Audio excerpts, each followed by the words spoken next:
Hey, everybody, this is Bobby Burton, and this is On Texas Football's Saturday Conversation.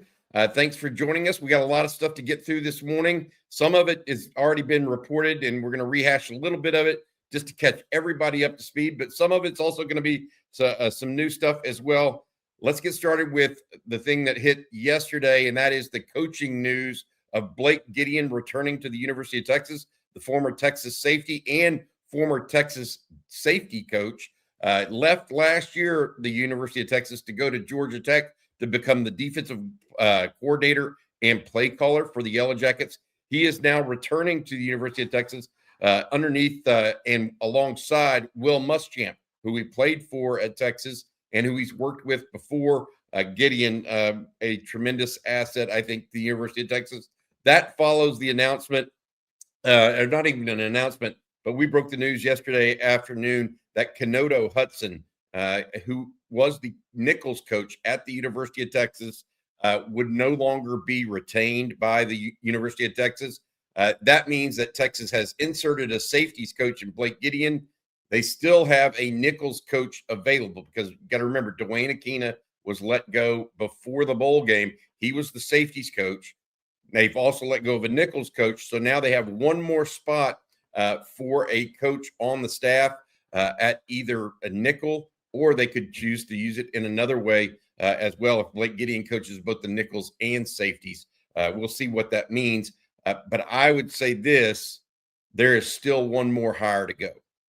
Keep that in mind. And I'm being told they could go a number of different ways with it, or they actually could already have their guy and they're just waiting for that to happen. All right, next piece, retention as well as attrition from this week. As we've mentioned before, on New Year's Day, 3 Longhorns put their name in the transfer portal. Defensive tackle Lavon Johnson, offensive lineman Nato Omozlo, and Parker Livingston, the wide receiver. On Friday, one additional Longhorn went in the portal. After just 1 year in the program, Caleb Chester, a freshman, has entered the transfer portal as well. So 4 new guys in the transfer portal. But maybe the biggest thing that happened on Friday was actually Jack Indries, the very talented tight end out of Cal, has announced he will forego an additional season and is going to enter the NFL draft. I got a chance to speak or text with Jack and his one of Jack's family members on Friday afternoon. They're very excited and also very gracious to the University of Texas and their experience in Austin. Other news on this situation, there's been more attrition. There's not been more attrition yet. There still could be more. Texas coaches are still working, and Texas personnel department still working through the roster to finalize some issues. One of the big ones that two of the big ones that we're monitoring currently are Trevor Gooseby, the left tackle at the University of Texas. He's expected to make a decision between the NFL and college football, and that should be coming anytime in the next 3 to 5 days. Early next week is what what our Jerry Hamilton has been told. So keep an eye out for that. Again, Trevor Gooseby, the left tackle. Also important to remember Ryan Wingo. While there's a lot of hubbub about bringing in transfer portal guys, etc., Texas is still focused on making sure they keep some of their existing players. Ryan Wingo, the wide receiver out of St. Louis, is a priority for the Longhorns, and they absolutely want to keep him. We'll see how it goes here. As of Friday, I thought the Longhorns sat in a really good chance. Obviously, that gets us down to one more name that I want to mention, and that is Derek Williams, the safety out of New Orleans. We've reported, and others have reported as well, that Williams intended to transfer and put his name into the NCAA transfer portal. He has not done that yet, and we are being told that he might return to Texas next season. It was thought he was going to end up at Tulane, his hometown team, but it sounds like instead he is considering strongly to remain at the University of Texas and play for Will Muschamp. It's thought that Muschamp personally asked Williams to return, and that's playing a role in this possibility. I think the return of Blake Gideon may also help Derek Williams in that regard as well. So that's what we've got right now from a roster attrition and coaching perspective. Now let's get into the portal where we have some new news. Andrew Sprague, offensive lineman out of the University of Michigan. He was an honorable mention all Big Ten team a member this year as a freshman. He went into the portal late on Friday night. He is expected at some point visit Texas in the near future, not just according to us, but according to other published reports as well. Missouri, he's originally from Kansas City, Kansas City, Missouri. He is also thought to be looking at Missouri, but I'm being told that Texas right now, allegedly ahead of the pack at this point. Again, that's Andrew Sprague. He's 6'8", 300 plus pounds. He is an offensive tackle. He's a right tackle at Michigan. He could play inside or outside. Likewise, Brandon Baker, who re-signed to play for Texas next year, could also be an inside-outside guy as well. We'll see how that works out. Sprague, though, one of several key names in the portal that I want to go over today. That is the most recent one, and I would definitely put him down as a name of importance for the University of Texas at this point. All right, before I go over the rest of these portal names, I want to mention that we right now are running a special. We don't do this very often. Matter of fact, I don't think we've ever done this before.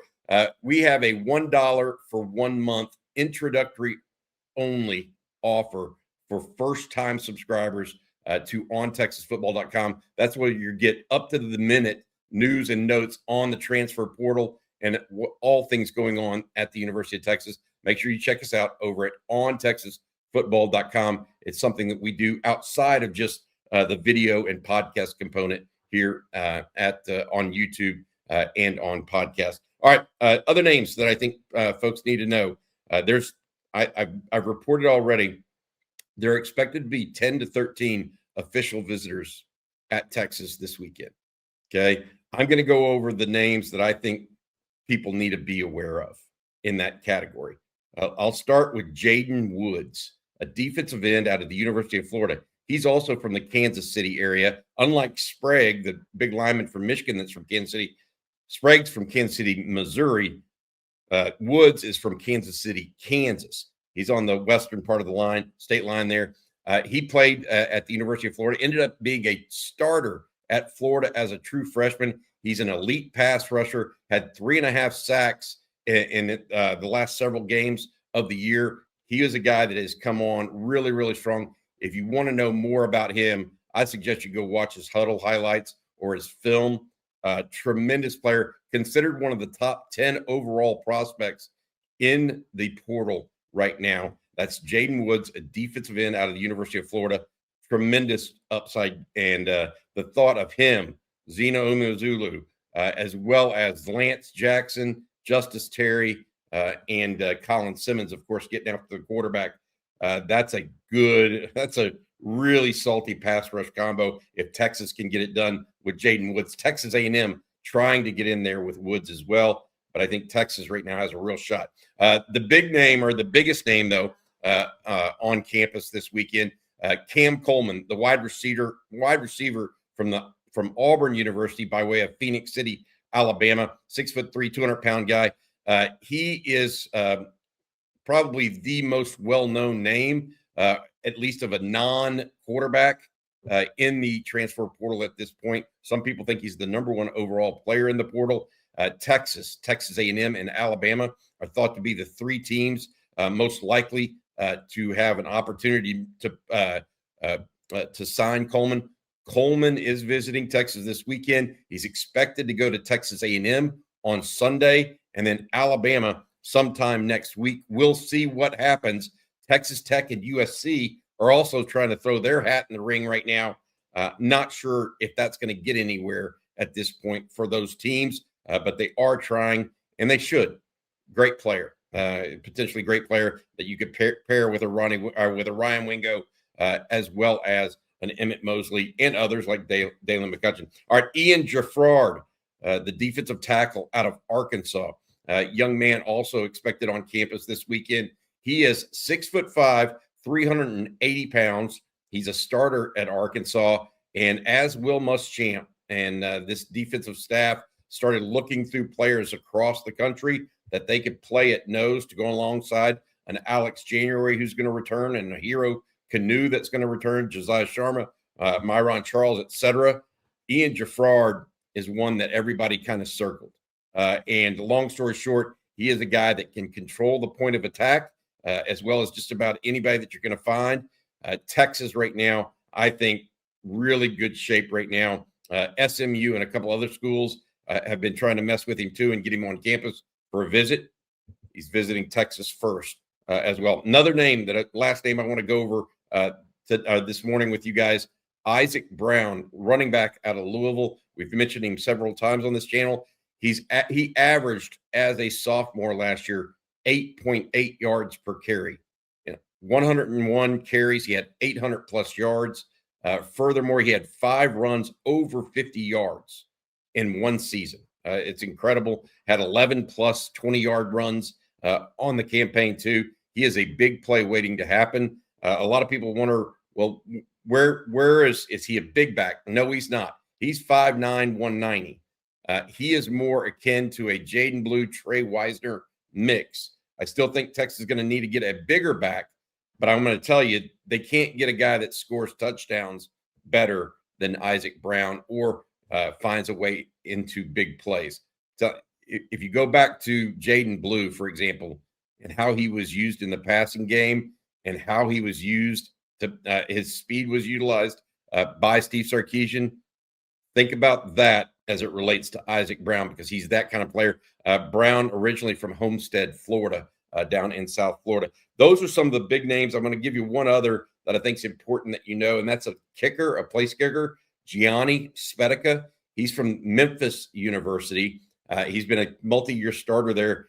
He is expected to be Texas's next kicker, I'm told. Now, I can't say that he's committed at this point or anything like that, but that's what I'm being told behind the scenes. We'll see what happens and what he says.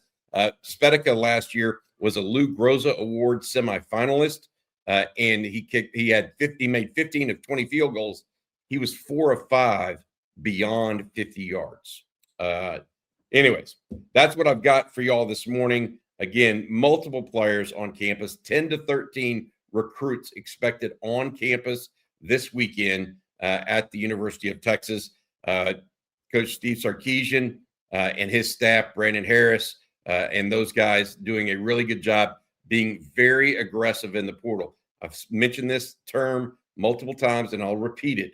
All in is the term that is necessary to remember. I would also add that it's not just the coaches.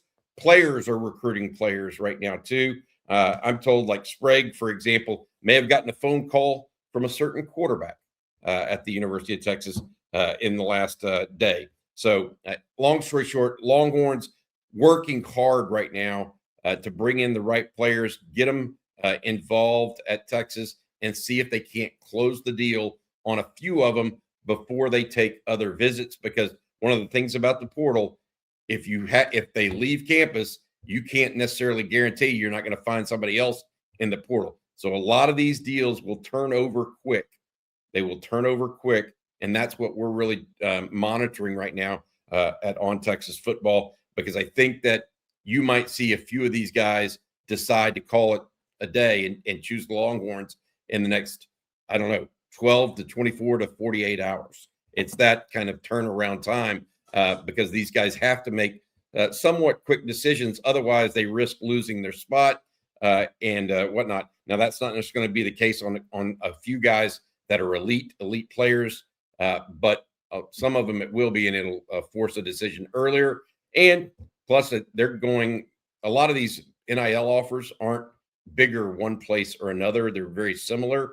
And so they've got to find out where they want to be first.